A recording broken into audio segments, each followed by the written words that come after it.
हमेशा कम्युनिटी के लिए खड़े रहते हैं। मैं रिक्वेस्ट करना चाहती हूँ हमारे एपीडी सर, यूपी सैक्स, डॉक्टर हीरालाल सर आईएएस को अपना 4 शब्द कम्युनिटी के लिए आशीर्वाद हमें दें। इस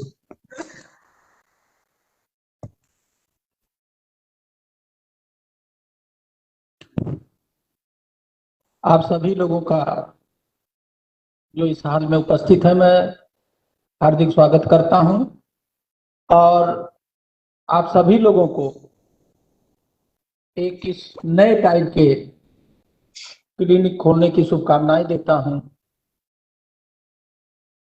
हम लोग 11 अगस्त को यहीं पर इकट्ठा हुए थे और बहुत सारे हमारे किन्नर भाई बहन थे। उस दिन जो मंथन हुआ था, उस मंथन से जो अमृत निकला था, आज वो अमृत सबको पीने को मिल रहा है एक क्लिनिक के रूप में। मुझे बताया गया कि इस तरह की क्लिनिक नॉर्थ इंडिया में नहीं है। साउथ इंडिया में हैदराबाद, पुणे और थाने में 3 क्लिनिक हमारे कंट्री में ऑलरेडी खुल चुका है, लेकिन नॉर्थ इंडिया का ये पहला क्लिनिक है। तो इस क्लिनिक की कुछ मुझे विशेषताएं लगती हैं और मुझे इसका भविष्य बहुत उज्जवल लगता है। बहुत सारे अस्पताल हम लोग खोलते हैं, लेकिन उस मनी के इन्वेस्टमेंट की जो यूटिलिटी होनी चाहिए, वो अक्सर देखने को मिलता है कि वो यूटिलिटी नहीं मिल पाती। ये बात मैं इसलिए कह रहा हूं कि यूके से इसकी फंडिंग है। इल्टन जॉन फाउंडेशन ने इसकी फंडिंग करी इसको जॉन हॉपकिंस यूनिवर्सिटी को, और जॉन हॉपकिंस यूनिवर्सिटी ने इस हॉस्पिटल को इम्प्लीमेंट करने के लिए ये सबसे लास्ट देखिए YRG केयर को दिया है। तो अगर इस रिस्पेक्ट में, इस नजरिए से देखा जाए तो इस क्लिनिक पर 3, कम से कम 2 इंटरनेशनल ऑर्गेनाइजेशन की कड़ी नजर रहेगी।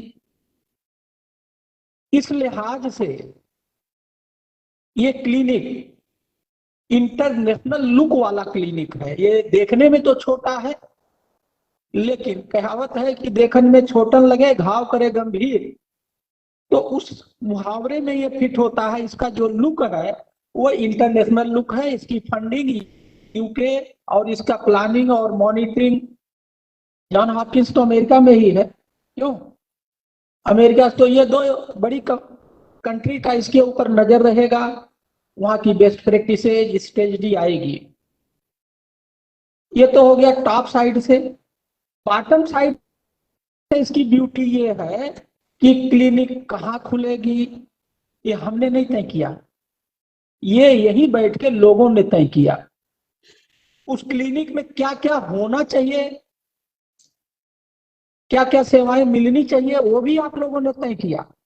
तो ये प्लान जो होता है जनता द्वारा, मतलब हमारे किन्नर भाई द्वारा बनाया गया, भाई बहनों द्वारा बनाया गया, और उन्हीं की पूरी रूपरेखा है। ये पब्लिक पार्टिसिपेशन से बना है। यहाँ पब्लिक हमारे ये समुदाय, किन्नर समुदाय के लोग हैं। तो इस ऐसी परिस्थिति में जब प्लानिंग पब्लिक पार्टिसिपेटरी मोड में होती है, तो ऐसा कोई प्रोजेक्ट कभी फेल नहीं हो सकता और उसके सक्सेस होने के रेट बहुत हाई होते हैं।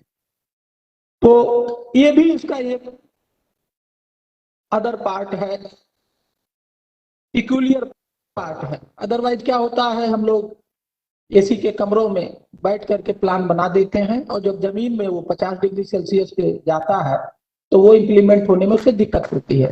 लेकिन इसमें ऐसा नहीं है। तो मुझे ये 2 ब्यूटी लगी। ये इंटरनेशनल लुक वाला क्लिनिक है और आप लोगों ने इसे बनाया है। कहाँ खुलेगा, क्या चाहिए, कैसे चाहिए, ये इसकी ड्यूटी। अभी एक बात ये हो रही थी कि जैसे ट्रांसजेंडर की संख्या का गणना के लिए दोबारा करने जा रहे हैं, यही तो कह रहे हैं, क्योंकि गणना बहुत जटिल काम है। आजकल आप लोग रोज पेपर में पढ़ते हैं, गणना को लेके बहुत सारी कि ये इनका जाति गणना होनी चाहिए, नहीं होनी चाहिए। रोज सुप्रीम कोर्ट का ही आज मैंने सुबह आदेश पढ़ा, काफी सोशल मीडिया में ये मुद्दा एक नेशनल मुद्दा है। तो गणना एक थोड़ा सा जटिल और टिपिकल काम होता है।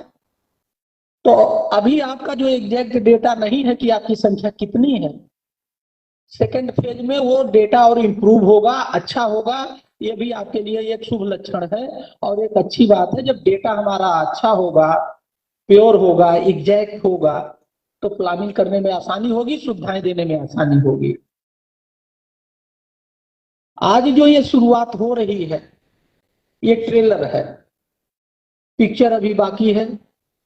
मैं ये कह करके ये कहना चाह रहा हूं कि बुंदेलखंड में जो हमारे ट्रांसजेंडर हैं वो आकर के इस क्लीनिंग में नहीं आ सकते, यह असंभव है। तो इस शुरुआत, आज इसकी शुरुआत हो गई और आज ही आप लोगों को एक शुरुआत और कर देनी चाहिए। जो डायस पे टीम बैठी है या जिसने ये काम किया, वो क्या शुरुआत और दूसरी कर देनी चाहिए। पहली शुरुआत तो हमारी ये है कि इसको हमें बहुत सक्सेसफुली रन करना चाहिए, इसका आउटपुट बहुत अच्छा आना चाहिए, इस मनी इन्वेस्टमेंट का यूटिलिटी बहुत अच्छी होनी चाहिए। That is our first challenge. और सेकंड हमारा ये कहना है आप लोगों से कि आप लोग बुंदेलखंड रीजन में, एक उधर कहा उस रीजन में गोरखपुर बनारस में से कोई एक सेंटर उस रीजन में ले लीजिए और एक पश्चिमी उत्तर प्रदेश में। अगर हमें इस प्रदेश को कवर करना है तो कम से कम अभी हमें तीन क्लिनिक की और जरूरत पड़ेगी। ठीक है, तो इसकी भी प्लानिंग करिए। विभाग के तरफ से जो भी सहयोग की जरूरत होगी वो पूरा सहयोग मिलेगा आपको, कहीं कोई दिक्कत नहीं होगा। हम लोग आपका पूरा साथ देंगे। आप लोगों की संघर्ष के बारे में मुझे पता है, बहुत लंबा संघर्ष करने के बाद आपको ये पहचान मिली है। I have written a blog 4-5 years back after studying in detail about the transgender. पहले अमेरिका में ट्रांसजेंडर का सुप्रीम कोर्ट ने खारिज किया, फिर प्रेशर बना, फिर लगा। हमारे इंडिया में भी यही बात थी, वही सुप्रीम कोर्ट नहीं मानता था, लेकिन जब देखा कि बाहर सुप्रीम कोर्ट ने मान लिया तो यहाँ भी माना गया और धीरे धीरे माहौल आपके पक्ष में बना और आज इस लड़ाई में आप यहाँ तक पहुंचे हैं और धीरे धीरे इसमें आपके साथ अच्छा ही होता जाएगा। अच्छे की शुरुआत हो चुकी है।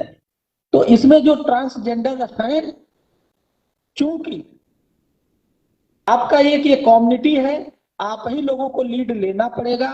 तो मेरा आप लोगों से अनुरोध है कि आप लोग लीड लीजिए, अपनी बातों को सक्षम स्तर पे रखिए, चिट्ठी लिखिए, बात करिए, परसू करिए। अभी जो बाकी है, जैसे आज आपको क्लिनिक मिल गया, ऐसे जो और चीजें आपको मिलनी चाहिए नहीं मिली है वो भी मिलेंगी।